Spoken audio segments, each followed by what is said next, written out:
सत्यज्ञानसुखस्वरूपममलं क्षीराब्धिमध्यस्थितं योगारूढमतिप्रसन्नवदनं भूषा सहस्रोज्ज्वलम् त्र्यक्षं चक्रपिनाकसाभयवरान् बिभ्राणमच्छच्छविम् छत्रीभूतफणीन्द्रमिन्दुधवलं लक्ष्मीनृसिंहं भजे.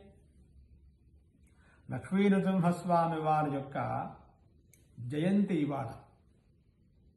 ఆ స్వామివారి యొక్క అనుగ్రహం ప్రహ్లాద ఖేద పరిహార కృతావతార అని మనకు స్వామివారి యొక్క అవతార విశేషం. అవతారము అంటే స్వామివారు దేనికోసం వచ్చారండి అంటే ఒకే ఒక కారణంతో వచ్చాడట.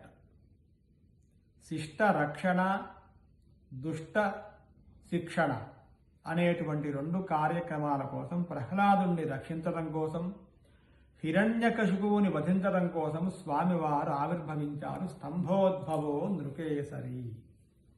అటువంటి స్వామి ఎంత ప్రశాంతంగా, ఎంత ప్రశాంతంగా ఇక్కడ మనం చూసినట్లయితే స్వామి కనిపిస్తున్నారండి. ఆ స్వామి యొక్క కృపావత్సలత్వం అంటే చాలా విశేషమట. స్వామిని మనం అర్థం చేసుకోవడం కష్టం. యోగి హృధ్యానగమ్యం అన్నారు స్వామివారిని.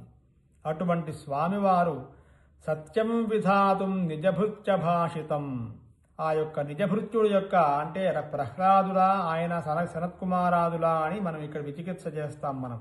అటువంటి స్వామి ప్రహ్లాదుని యొక్క దుఃఖాన్ని భంజించటం కోసం, పోగొట్టడం కోసం, హిరణ్యకశిపువుని శిక్షించడం కోసం స్వామివారు ఆవిర్భవించి, అది సంధ్యాకాలము అనేటువంటి సమయంలో స్తంభోద్భూతో నృకేసరి అటువంటి స్వామి వజ్రనఖ వజ్రదముష్ట్రల చేత ఆవిర్భవించి స్వామివారు కాపాడారట. అటువంటి స్వామిని ఉగ్రం వీరం మహావిష్ణుం జ్వలంతం సర్వతోముఖం నృసింహం భీషణం భద్రం మృత్యుర్నమామ్యహం. అటువంటి స్వామి మనందరినీ కూడా విశేషంగా అశేషంగా కాపాడునుగాక అని చెప్పి ఆశంసన చేస్తూ జై శ్రీరామ్, జై శ్రీరామ్.